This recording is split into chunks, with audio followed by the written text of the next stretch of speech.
sortir de ta zone de confort. Tout le monde en parle, tout le monde te donne cette injonction, mais ce n'est pas toujours évident. Justement, comment sortir de ta zone de confort? Si tu es entrepreneuse zèbre, HP, hypersensible, le passage à l'action, les difficultés de passer à l'action fait partie de ton package. Tu procrastines, tu es perfectionniste, tu as du mal. Je m'appelle Vesselina Malhomme et je suis coach d'action pour les entrepreneuses atypiques. Le passage à l'action, justement, cette histoire de zone de confort, ça fait partie des choses sur lesquelles j'accompagne mes clientes. D'ailleurs, sur cette chaîne, je partage énormément d'astuces pour que tu puisses passer à l'action. Donc, abonne-toi à ma chaîne tout de suite, clique sur la cloche pour activer les notifications et ne rien louper. Et dans cette courte vidéo qui va suivre, qui est issue de ma conférence, je vais te parler de cette fameuse zone de confort. Tu vas comprendre ce que c'est, tu vas savoir pourquoi c'est difficile de sortir de ta zone de confort et comment le faire de la meilleure des façons, de la façon la plus écologique pour toi. À tout de suite. Déjà, qu'est-ce que c'est que cette zone de confort? À quoi ça ressemble? La zone de confort, c'est en quelque sorte un périmètre, je dirais même un champ d'action stable. C'est notre périmètre dans lequel on est à l'aise. On est à l'aise parce qu'on maîtrise les événements, parce qu'on maîtrise nos résultats et on maîtrise nos forces. Finalement, on a une sensation, en tout cas, d'une sorte de maîtrise sur la vie. Et c'est ça qui nous donne cette sensation de sécurité, de stabilité. Et ce qui fait qu'on a vraiment des émotions qui sont aussi plutôt stables. Il n'y a pas d'émotions fortes, pas de colère, pas de tristesse, pas de grosse joie non plus, mais c'est confortable, c'est tout plat. La zone de confort, c'est très bien. C'est très bien pour avoir cette sensation de stabilité qui est un des besoins fondamentaux de l'humain. Il est important de rester dans la zone de confort dans beaucoup de domaines de notre vie pour se sentir en sécurité. En revanche, cette zone de confort a aussi des limites. Quand on est dans notre zone de confort, dans ce périmètre stable et sécurisant, rien ne change. On agit de la même façon et donc en agissant de la même façon, on obtient le même résultat. C'est ça la base vraiment de la stabilité. En agissant de la même façon, en ayant le même comportement, en utilisant les mêmes compétences, on a globalement les mêmes résultats qui sont prévisibles. Si on veut un résultat différent, si on veut changer quelque chose dans notre vie, on est finalement obligé de changer notre comportement. Et ça, c'est déjà une sortie de notre zone de confort. On est obligé d'utiliser peut-être des compétences qu'on n'a pas encore, de développer nos compétences, de faire autrement avec d'autres personnes pour avoir un résultat différent. Et quand on est entrepreneuse ou entrepreneur, on est finalement en quelque sorte obligé de sortir de notre zone de confort. Pourquoi? Parce que l'environnement est en permanence instable. On est obligé tout le temps de s'adapter, tout le temps utiliser les opportunités, changer pour avoir des résultats qu'on finalement on ne peut pas projeter. Donc on est obligé de chercher des solutions à chaque fois différentes pour obtenir un résultat. Et donc dans l'entrepreneuriat, la sortie de la zone de confort, c'est, on va dire, un mode de fonctionnement qui est un petit peu obligatoire. Et d'ailleurs, il est évidemment très inconfortable de sortir de sa zone de confort, hein, les mots sont là pour nous le dire, parce que les émotions font des zigzags, parce qu'on met à rude épreuve notre confiance en soi et même parfois notre estime de soi, puisque le résultat est incertain. On a aussi des peurs qui arrivent juste derrière la zone de confort, c'est la zone de peur qui se trouve. Sans rentrer dans les détails, c'est vraiment les peurs nous gardent comme les loups autour de notre cercle de sécurité. Quand on n'est plus dans notre zone de confort, on ne maîtrise rien. Et cette perte de maîtrise nous enlève aussi ce sentiment de sécurité.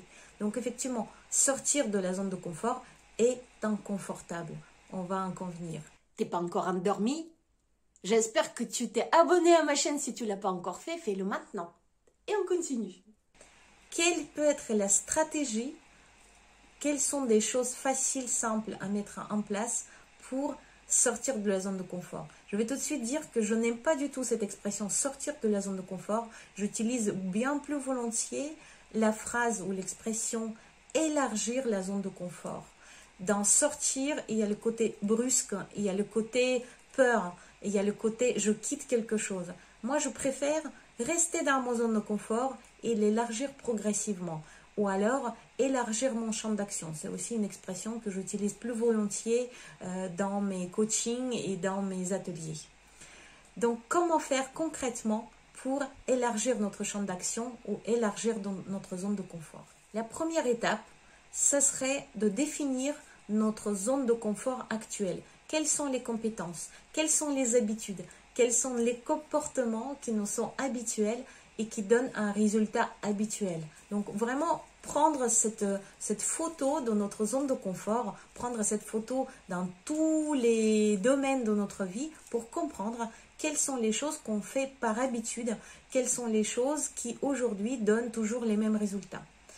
Par la même occasion, on pourrait du coup voir si ce sont des choses qui plutôt nous apportent vraiment des bénéfices ou alors si ce sont des choses qui parfois nous bloquent. On voudrait aller au-delà. Donc ça permet vraiment de faire une photo de la situation actuelle. Ensuite, en deuxième étape, on pourrait s'entraîner à des petits changements. Par exemple, changer son itinéraire quotidien, ça peut être un petit changement.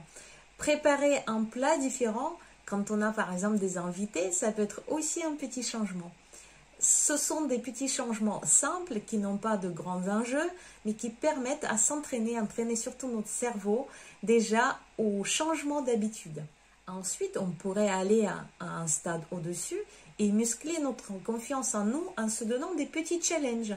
Par exemple, si vous êtes une cuisinière hors pair, donc en restant bien dans la zone de confort, la cuisine c'est votre fort, vous pouvez un jour préparer un plat nouveau quand les invités viennent chez vous. Habituellement, on sait tous qu'on prépare notre plat on maîtrise le temps, on maîtrise le goût, on maîtrise les ingrédients, on maîtrise aussi le résultat. Si on se rajoute un petit challenge de faire quelque chose de différent, tout en maîtrisant finalement les techniques, puisqu'on est une bonne cuisinière, ça peut être une bonne façon de s'entraîner, à se donner des petits challenges et s'entraîner à sortir de notre zone de confort, l'élargir tout légèrement et très progressivement. Ensuite, une autre clé, ça peut être l'apprentissage sans les enjeux. Apprendre de nouvelles techniques, apprendre de nouvelles choses, c'est toujours bénéfique pour en fait nous libérer des peurs de l'inconnu. Quelque chose qui nous est connu, on a beaucoup moins peur et donc ça facilite l'élargissement de notre champ d'action, de notre zone de confort. Et ensuite, on peut probablement passer réellement à l'élargissement de notre zone de confort ou même sortir de notre zone de confort.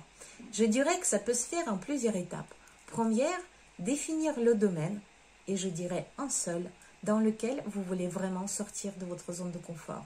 Garder les autres domaines bien stables et bien maîtrisés, ça permet d'avoir beaucoup moins peur et se concentrer sur un seul et même domaine.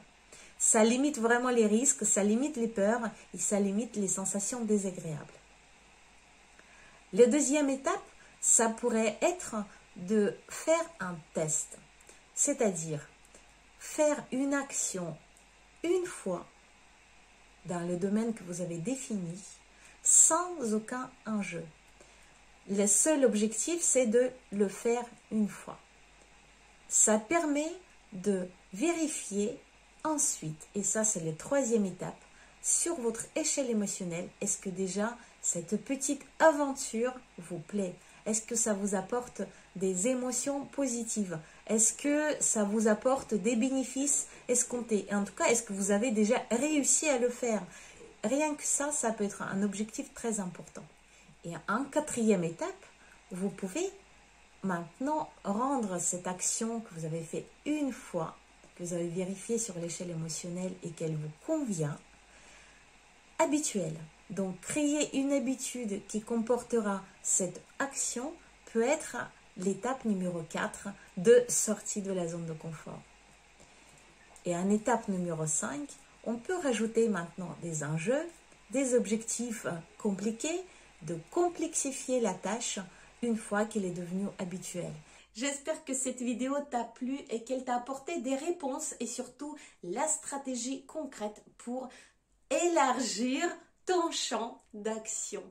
Si tu ne l'as pas encore fait, fais maintenant, abonne-toi à ma chaîne, clique sur la cloche pour activer les notifications parce que je parle souvent du passage à l'action et pour ne pas louper mes vidéos, c'est les meilleures choses à faire.